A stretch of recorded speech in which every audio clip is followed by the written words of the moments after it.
Okay, so this is the extra oil from the sofrito, the zaragayana, and this is the dough. This is the method that Rosa's tia showed me of just patting the dough in my hands like this, and then just letting it kind of fall into the tray. And just you got to keep your hands really well greased, or it sticks really badly.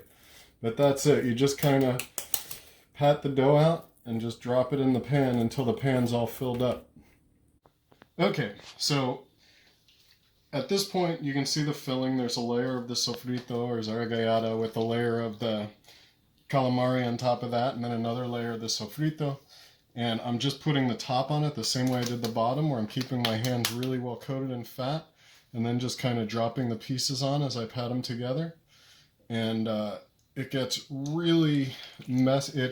The stuff starts sticking really bad if you don't keep your hands coated with the fat, so just keep them coated with the fat. You can see that I left a little bit of a border around the edge, and that way you can get the crust on the bottom to stick to the crust on the top.